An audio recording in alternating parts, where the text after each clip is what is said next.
केंद्र सरकार के द्वारा चलाई जा रही सेंट्रल यूनिवर्सिटी, राज्य सरकार के द्वारा चलाई जा रही स्टेट यूनिवर्सिटी में नेपाल का छात्र बिना ईयर गैप किए एडमिशन नहीं ले सकता और प्राइवेट यूनिवर्सिटी किस प्रकार इन मौकों का फायदा उठाकर लाखों की ठगी करती है और किस प्रकार एजुकेशनल कंसल्टेंसी एसोसिएशन ई-कैन मिलकर के भारत के कॉलेजों के साथ साठगांठ करके लाखों रुपए की ठगी का व्यापार करने में सफल है। कि नेपाल के छात्र जिस टीयू इक्वलेंसी को देखकर खुश हो जाते हैं, ये बहुत आसानी से वो यूनिवर्सिटीज भी प्राप्त कर लेती हैं जो चंद दिन पहले खुली हैं। यानी हिंदुस्तान के नॉर्मल कैंडिडेट्स की इंजीनियरिंग की फीस 4 लाख है तो नेपाल के बच्चों से 6 लाख ली जाएगी और बाकी की रकम 2 लाख का बंदर बांट किया जाएगा।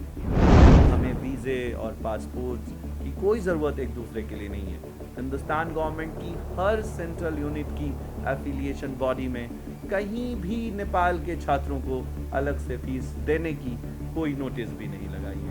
हम 2016 से 2019 में एक ऐसा कामयाब एडमिशन सेशन चला चुके हैं जिसे वहाँ की महामहिम राष्ट्रपति श्री विद्या देवी भंडारी जी ने अप्रिशिएट किया। मैं ये बता दूं कि इंडियन गवर्नमेंट एक्ट में सिर्फ 50% मार्क्स लाया हुआ छात्र भी हिंदुस्तान के सभी प्रकार के टेक्निकल, सभी प्रकार के पैरामेडिकल और सभी प्रकार के मैनेजमेंट कोर्स करने के लिए एलिजिबल कैंडिडेट माना जाता है।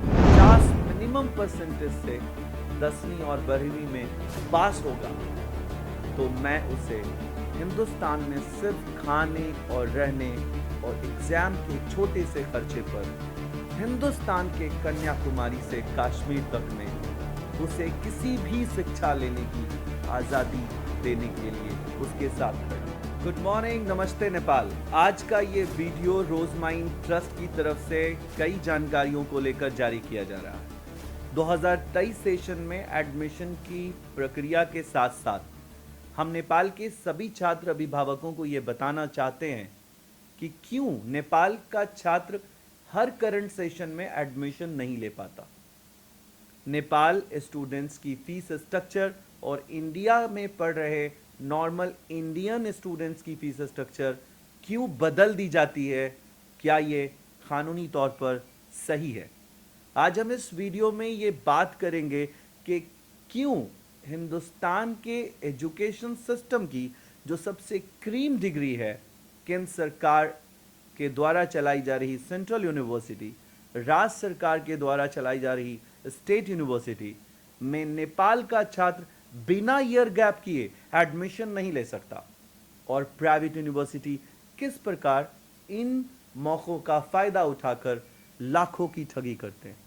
आज हम इस वीडियो में इसी विषय के साथ साथ कवर करेंगे कि किस प्रकार एजुकेशनल कंसल्टेंसी एसोसिएशन भारत के चलाए जा रहे बैड एजुकेशन सिस्टम में अपनी भागीदारी निभा रहा है और किस प्रकार एजुकेशनल कंसल्टेंसी एसोसिएशन ई-कैन मिलकर के भारत के कॉलेजों के साथ साठगांठ करके लाखों रुपए की ठगी का व्यापार करने में सफल है।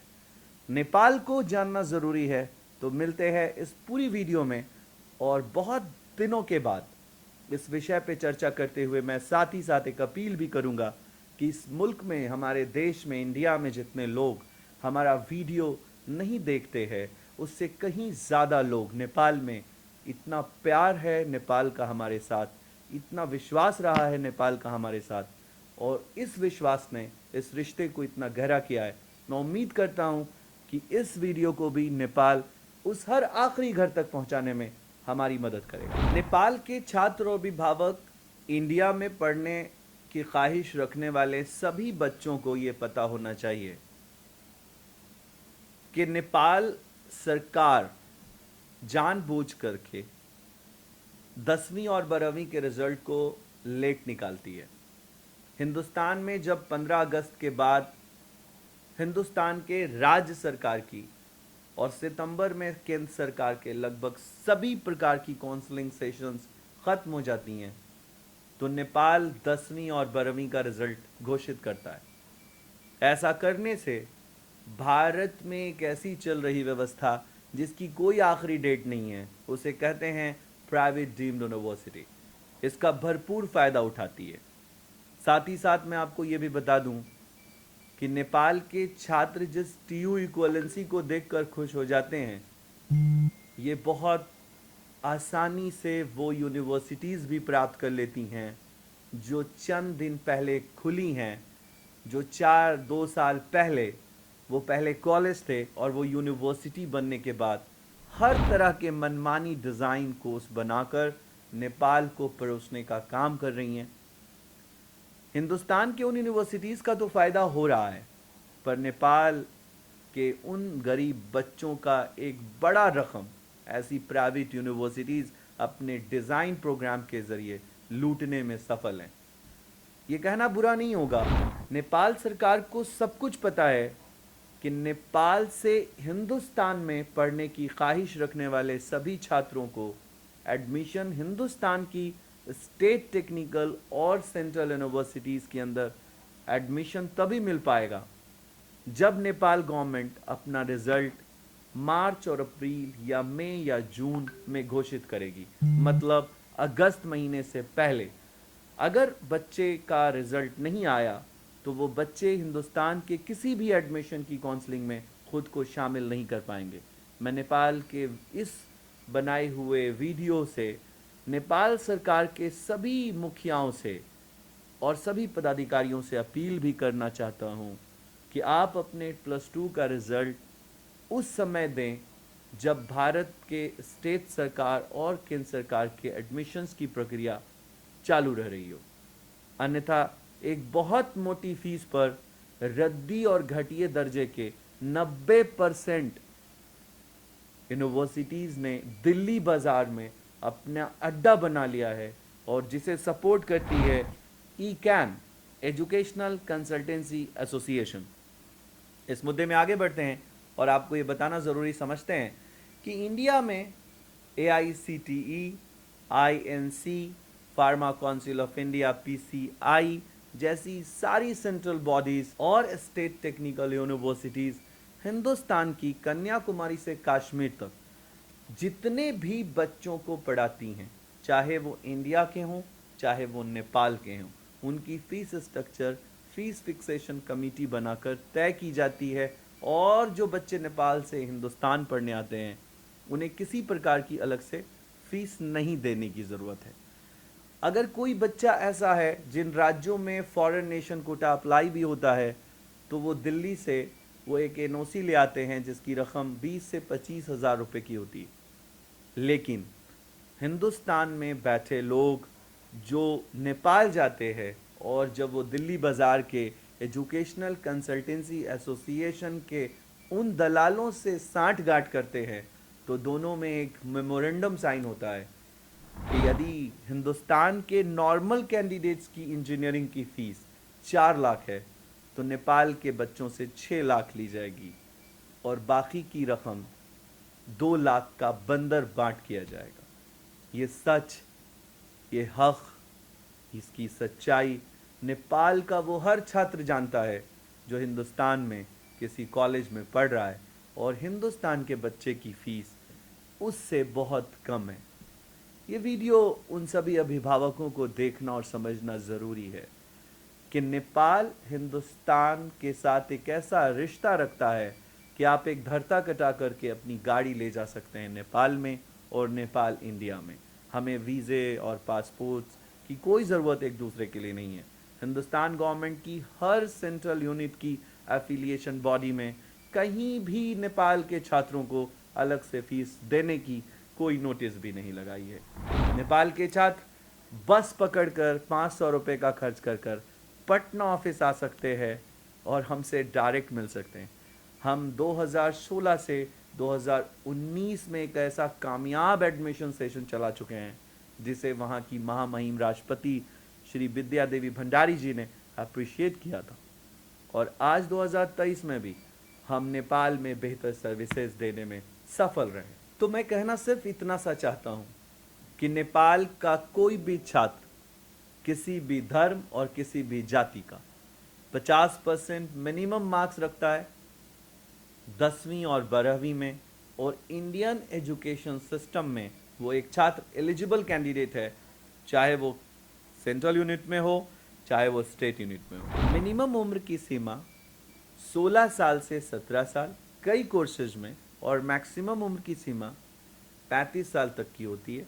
यदि कोई छात्र बहुत कम मार्क्स लाकर भी निराश है, बहुत अच्छा मार्क्स लाया है, इट्स वेरी गुड, लेकिन अगर वो कम लाकर ये समझता है कि उसके नामांकन कभी भी हिंदुस्तान में नहीं हो सकते, तो मैं ये बता दूं कि इंडियन गवर्नमेंट एक्ट में सिर्फ 50% मार्क्स लाया हुआ छात्र भी हिंदुस्तान के सभी प्रकार के टेक्निकल, सभी प्रकार के पैरामेडिकल और सभी प्रकार के मैनेजमेंट कोर्स करने के लिए एलिजिबल कैंडिडेट माना जाता है। नेपाल का कोई भी छात्र और अभिभावक 10वीं तक और 12वीं तक पढ़ लेता है, लेकिन पढ़ने के बाद जब वो हायर एजुकेशन में जाने की सोचता है और वो विदेश में जाके पढ़ने की बात सोचता है, चाहे वो हिंदुस्तान हो या चाइना हो या ऑस्ट्रेलिया हो, उसके सामने एक सबसे बड़ा चैलेंज आता है, फाइनेंशियल क्राइसिस।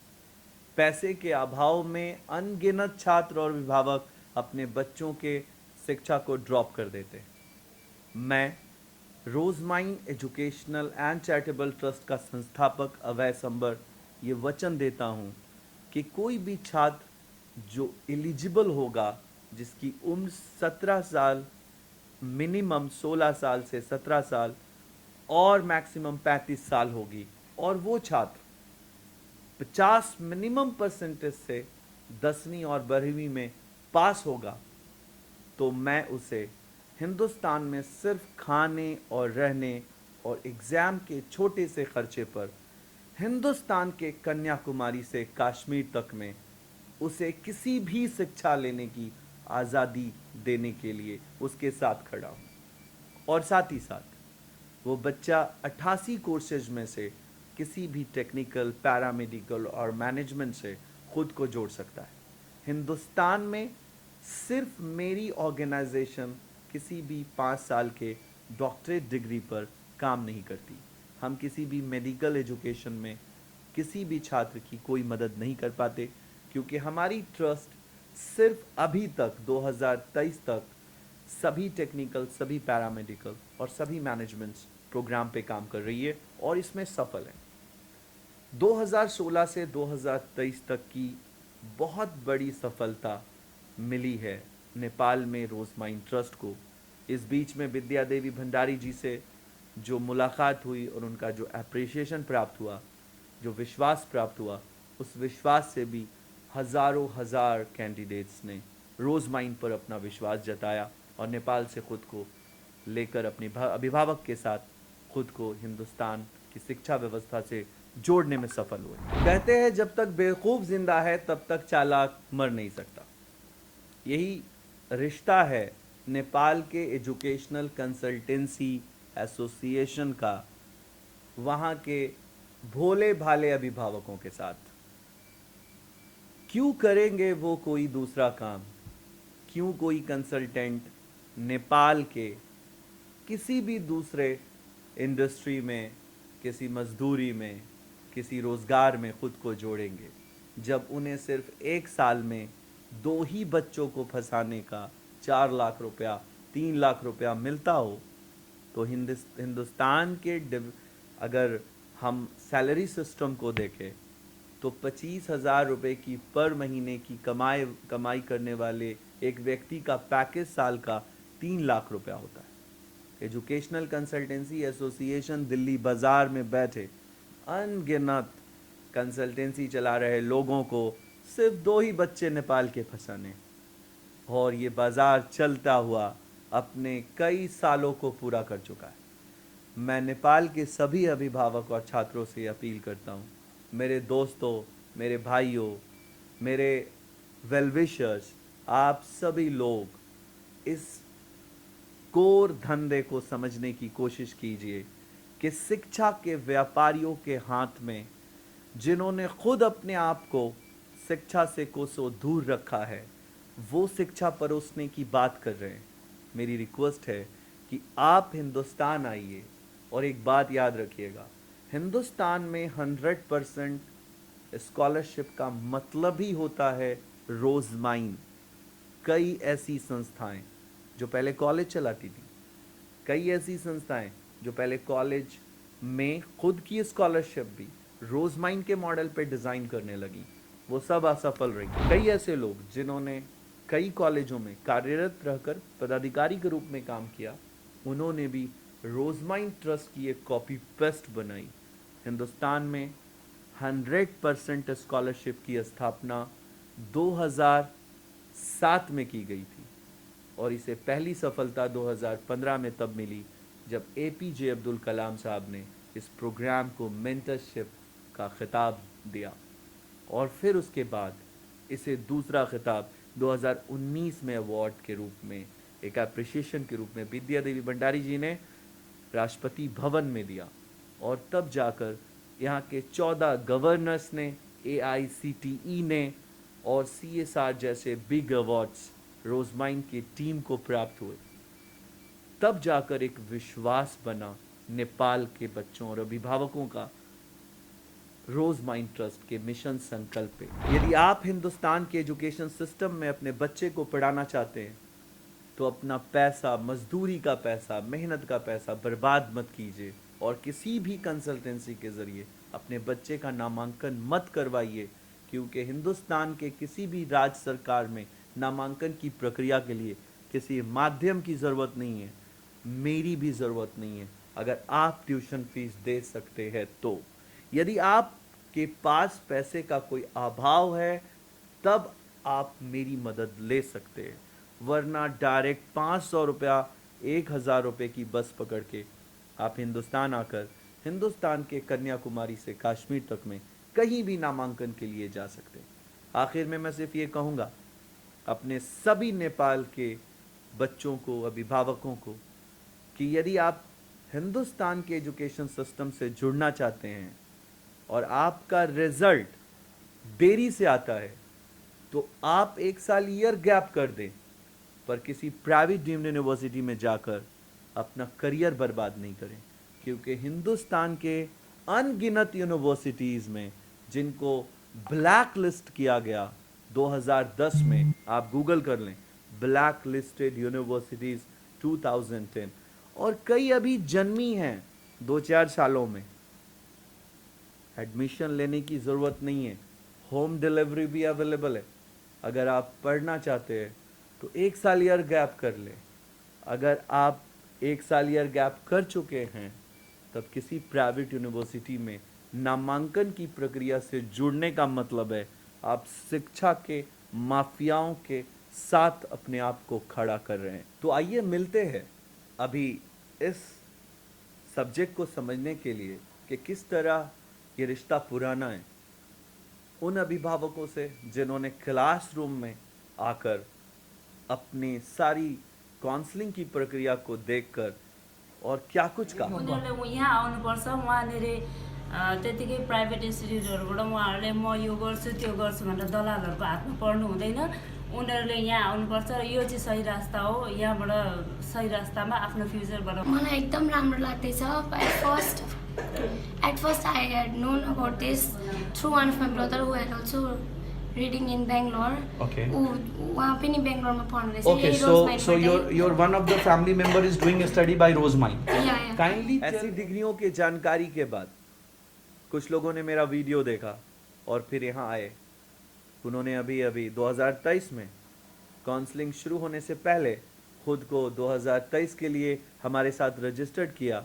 आप इनसे भी मुलाकात कर सकते हैं। इस अभिभावक की आप बीती सुन सकते हैं, कारगुजारी सुन सकते हैं, एक्सपीरियंस सुन सकते हैं। म आफ्नो छोरालाई किन लिएर आएँ भने मैले पनि सर्च गरेँ प्राइभेट कलेजहरूमा 6 लाख 10 लाख म सक्षम छु पढाउनको लागि आफ्नो छोरालाई, तर बढी पैसा तिरेर किन पढाउने, जब त्यही पढाइ हामीलाई 3 लाखसम्ममा भइहाल्छ, होस्टल फी खाना फी तिरेर 6 लाखको आधी 3 लाखमा भइहाल्छ भने म किन प्राइभेट कलेजमा जाने। बरु म रोजमान आएँ, यहाँ सबै कुरोलाई बुझेँ सम्झेँ अनि प्रभावित भएँ अनि मैले सोचेँ यहीँबाट म आफ्नो छोरालाई राम्रो कलेजमा एडमिसन गराउँ भनेर। कोई ट्यूशन फीस नहीं है, डिफरेंसेस नहीं है। मैंने कहा कि बिल्कुल अलग अलग ट्यूशन फीस नहीं है। हमने ज़ीरो ट्यूशन फीस पर बच्चे भेजे और बच्चे जाने के बाद जब उन छात्रों से मिले तो उन्होंने राहत की सांस ली। और वो बच्चे से मुलाकात करते हैं कॉलेज में जाकर, कॉलेज से ही उनका रिव्यू सुनने का जो मज़ा आएगा वीडियो को देखने के बाद महसूस कर पाएंगे। नमस्ते सम्पूर्णलाई। यो रोजमेन ट्रस्ट भनेको एकदमै राम्रो छ। जुनलाई अब जसको घरले एफोर्ड गर्न सक्दैनन् उसको फीहरू त्यसको लागि एकदमै राम्रो छ। फुल फीमा स्टडी गर्न पाइन्छ अनि होस्टेलको फी मात्रै तिरेर पढ्ने ट्युसन फी चाहिँ लाग्दैन। यति भन्न चाहन्छु। यदि हजुरहरू चाहनुहुन्छ भने राम्रो छ, रोडमेन ट्रस्ट गर्न सक्नुहुन्छ हजुरले।